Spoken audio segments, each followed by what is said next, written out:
Hi guys, কেমন আছেন আপনারা? আশা করি ভালো। তো আজকে যেই টিউটোরিয়ালটা নিয়ে আসছি, যারা আপনারা ফটোশপে কাজ করেন এবং ফটোশপে ফটো ম্যানিপুলেশন করেন, তাদের জন্য কিন্তু একটা খুবই উপকারী একটা টিউটোরিয়াল হতে পারে। আমার সামনে যেই ইমেজটি দেখতেছেন, একটা রোডের মধ্যে কতগুলা, এটা কি বলে, রোড কোন। সো এই ইমেজটা কেন চুজ করলাম? তো এটা চুজ করার পেছনে পার্সপেক্টিভ একটা ভিউ আছে। এখানে দেখেন, এটা কিন্তু অ্যাঙ্গেল টাইপের খুবই। তো এটা পার্সপেক্টিভ ভিউ, এই যে দেখেন অ্যাঙ্গেল হয়েছে, রাইট? তো এটা কিন্তু একটা পার্সপেক্টিভ ভিউ। এই ইমেজটা এই জন্যই আমি নিছি। এখন আমি যদি এই যে আপনারা এই কোণটা দেখতেছেন, এই কোণটার সাথে যে সারিগুলো, নেক্সট সারি যে কোণগুলো হয়েছে, মাঝখানে একটা গ্যাপ আছে, সেই গ্যাপটাই পূরণ করব। এখন আপনারা বলতে পারেন এই গ্যাপটা পূরণ করা তো সোজা, জাস্ট এটা সিলেক্ট করে কাট করে আমি এখানে বসিয়ে দেবো, রাইট? এখন এটা কিন্তু একটা জিওমেট্রিক্যাল পদ্ধতি আছে, সেইটা আপনি যদি দেখেন তো মোটামুটি একটু লাইক করবেন যে ও এভাবেও পসিবল, এবং খুব সহজ প্রফেশনালি এটা করা যায়। দেখেন, এখন যদি আমি মানে যারা আনপ্রফেশনাল আছেন, ধরেন আমিও প্রথম যারা নতুন শুরু করেন ফটোশপ, তারা কিন্তু এভাবেই করে। Shortcut is the best way, আমি যেটা প্রথমে মনে করতাম। সো এখন তো অবজেক্ট সিলেকশন টুল আছে, রাইট? তো আমি এখানে অবজেক্ট সিলেকশন টুলটা সিলেক্ট করে নিয়ে নিলাম। তো এখানে অবজেক্ট আমি জাস্ট এইটাকে আমি ওকে দিয়ে দিলাম, সিলেক্ট হয়ে গেছে, রাইট? খুব সোজা। তো এটা আমরা কি করব? এখন আমরা কমান্ড জে দিয়ে এটাকে আমরা ডুপ্লিকেট করে ফেলবো এবং ব্যাকগ্রাউন্ডটা কেটে ফেলবো। ওকে, সো হয়ে গেল। কমান্ড জেতে দিয়ে দেখেন এটা কিন্তু এখন একটা আলাদা লেয়ারে আছে, এই লেয়ার 2, রাইট? সো এই লেয়ার 2তে দেখেন, আমরা যদি এখন এটা, যেহেতু এখানে আমি কেন শ্যাডো নিছি, কারণ এটা পরবর্তীতে কাজে লাগবে। এটা এখন আপাতত আপনাদের এক্সপেরিমেন্টাল দেখাচ্ছি, ওটা কীভাবে রিমুভ করে ওটা পরে দেখাবো। ওকে, দেখেন এখানে কিন্তু আমি জাস্ট এভাবে দিয়ে দিলে শ্যাডোর দিকে তাকায় লাভ নেই। তো দেখেন এভাবে কিন্তু আমরা করি, হ্যাঁ, এভাবে করলেও কিন্তু আপনি জাস্ট পার্সপেক্টিভ ওয়েটা দেখেন, ঠিক আছে, রাইট? বাট এভাবে করলে আসলে একটা যে মেইন বেসমেন্ট আছে, সেই বেসমেন্ট জিওমেট্রিক্যালি কারেক্ট না। ফটোশপে আমরা কাজ করব ম্যাথ দিয়ে, ঠিক আছে? এটা আমি জাস্ট করি, ডিলিট করে ফেলি। এখন দেখাবো প্রফেশনাল ওয়েতে। আমরা তো দেখালাম যারা বেসিক লেভেলে কাজ জানেন তাদের।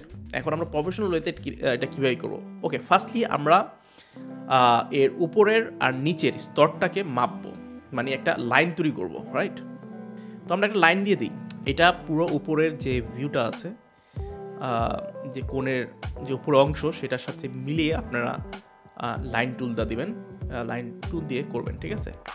দেখেন আমি কিন্তু লাইন টুল দিয়ে সেটা এখন ভূমিটাকে লাইনটা করবো। দেখেন আমি আবার ট্রাই করি, পারফেক্ট।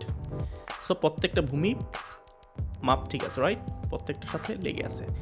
ওকে, দেখেন এইটা কেন করলাম একটু পরে বুঝতে পারবেন, ঠিক আছে? এইটা আমার একটা সেন্টার পয়েন্ট দরকার আছে। সেন্টার পয়েন্ট অবশ্যই ইমেজের বাইরের যে সেন্টার পয়েন্টটা, এটা ইমেজের বাইরে গেছে, কিন্তু এখন যদি আমি দুইটা সিলেক্ট করি, দেখেন একটার সাথে আরেকটা মিলে গেছে। সো এখানে একটা সেন্টার পয়েন্ট ক্রিয়েট হয়েছে। এই সেন্টার পয়েন্টই আমাদের দরকার। তো এই সেন্টার পয়েন্টটা দেওয়ার মানে হচ্ছে, মানে এটা ইন্ডিকেট করা মানে হচ্ছে, একটু পরে দেখবেন আপনারা কেন এই সেন্টার পয়েন্টটা করলাম। তো আমরা যেহেতু এটা সেন্টার পয়েন্ট হয়েছে, এটা মার্ক করার জন্য আমরা গ্রিড ব্যবহার করব। ওকে, হয়ে গেল, রাইট? এখন আমাদের এই দরকার নেই এগুলা। এখন আমি লাইন টুলগুলো দরকার নেই, আমি ডিলিট করে দিই, জাস্ট ডিলিট করে দিই, আমাদের কাজ শেষ। সো এখন আমরা কি করব? এখন আমরা সেম কাজ আবার আগের মতো আনপ্রফেশনালি যেটা ছিল, মানে বেসিক যেটা, সেটাই করব, বাট একটু ভিন্নভাবে। দেখেন আমার লেয়ার এখানে আছে। ওকে, ঠিক আছে, লেয়ার সিলেক্ট করি, লেয়ার সিলেক্ট করলাম। ওকে, আমি একটু সময় নিতেছি বিকজ ভিডিও লেংথি হোক, বাট একটু নতুনদের জন্য খুবই ভালো হবে। আচ্ছা, তো আমি আবার অবজেক্ট টুলে সিলেক্ট টুলে যাবো, অবজেক্ট সিলেকশন টুলে গিয়ে সেম কাজ আবার করব, একটু সময় নেবে। ওকে, সিলেক্ট হয়ে গেল, রাইট? এখন দেখেন এটা তো আমরা সিলেক্ট করে ফেললাম। এখন এটাকে আমি সেম আবার কমান্ড জে দিয়ে দিলাম, এটা ডুপ্লিকেট হয়ে সিলেকশন টুলটা হয়ে গেল, ঠিক আছে? ওকে, সো এটা কিন্তু ডুপ্লিকেট হয়ে গেছে। তো আমরা আরেকটা ডুপ্লিকেট নেব। তো এটা করার জন্য আবার লেয়ারে আমি ডুপ্লিকেট লেয়ার কপি করে ফেললাম। এই লেয়ার কপিটাকে আবার নিচে দিয়ে দেবো, লেয়ার 2 এর নিচে। ওকে, এটা কেন দিলাম আমি একটু পরে আসতেছি। ওকে, এখন এই যে দেখেন এখানে সিলেকশন টুলে একটা সেন্টার পয়েন্ট আছে এখানে, ঠিক আছে? এটা কিন্তু মুভ করা যায়, ঠিক আছে? আচ্ছা, এটা যদি না পান তাহলে হচ্ছে কি কমান্ড টিতে যদি দেন তাহলে এইখানে দেখবেন এই যে এখানে পাশে টুলবারে আসছে রেফারেন্সে, ঠিক আছে? এখানে যদি অন্য জায়গায় সিলেক্ট করে তখন আপনার সেন্টারে সিলেক্ট করে নেবেন। ওকে, সেম এই সেন্টার পয়েন্টটা কি আমি করবো কি এই যে ওইখানে দিয়ে দেবো, এই যে যেটা সিলেক্ট করলাম আমরা, যেটা কষ্ট করলাম এত, সো সেই গ্রিডের সেন্টার পয়েন্টটা কিন্তু দিয়ে দেবো। এখন দেখবেন জাদু, এইটা সিলেক্ট করে অপশন কি বা আপনাদের এই পিসিতে অল্টার কি দিলেও হবে, অল্টার যেটা বলে। এখন দেখেন চমৎকার, দেখছেন? একবার মনে হচ্ছে একবারে পুরো বাস্তব বলতে একবারে সুন্দরভাবে এটা বসে গেছে এবং খুব স্মুথলি, মানে একবারে যে টার্নিং পয়েন্ট আমরা যেটা সিলেক্ট করে দিয়েছি সেই সারিতে যাবে, সেই সারিতে যেয়ে বসবে। এখন আপনারা এখন দেখেন আরেকটা মজার জিনিস হচ্ছে, আমি যদি ওইখানে এই যে লাস্টের সারিতে যদি এগুলাকে বসাতে চাই, একবারে পূরণ করতে চাই, সেটাও করা সম্ভব এবং কোনো ধরনের কি বলে আমি জাস্ট সিলেক্ট করে ওখানে বসাই দিলাম হবে না সেটা, এবং সুন্দরভাবে কিন্তু সেটা কি বলে বসে যাবে। এই সেন্টার পয়েন্টটা বারবার ওখানে সেন্টার করে রাখবেন, এখানে সেন্টার করে দিলেই কিন্তু আপনার ওইখানে বসে যাবে। দেখেন আমি যদি এখন রিসাইজ করি, দেখেন ওই কর্নারে যদি যায় না, দেখেন বসে গেছে। আচ্ছা দেখছেন ওইখানে বসে গেছে, ওটা আমরা ব্লুর করে দিলে সেটা হয়ে যাবে, আর এটা কেটে দিলেই হয়ে যায়।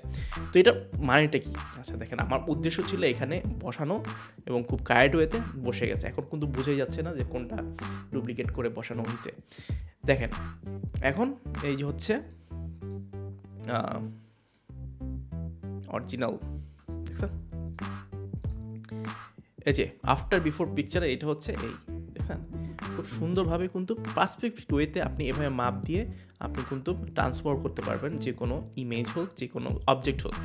তো এই ভিডিও টিউটোরিয়ালটার মানে হচ্ছে আপনি যখন পার্সপেক্টিভ কোনো ভিউ থাকবে সেটাকে কপি করার ক্ষেত্রে ট্রান্সফার যখন করবেন, এভাবে যদি আপনি একটা মাপ নিয়ে নেন তাহলে কিন্তু আপনি খুব ইজিলি গ্রাউন্ড থেকে সেটাকে আপনি বসাতে পারবেন এবং খুব প্রফেশনালি সেটা কাজ করতে পারবেন। তো আশা করি ভিডিওটি ভালো লাগছে। যদি ভালো লাগে থাকে অবশ্যই লাইক এবং কমেন্ট করবেন। যদি কোনো জায়গায় না পারেন কিন্তু আমি সাহায্য করতে পারবো ফটোশপের ব্যাপারে। সো বাই, ভালো থাকবেন।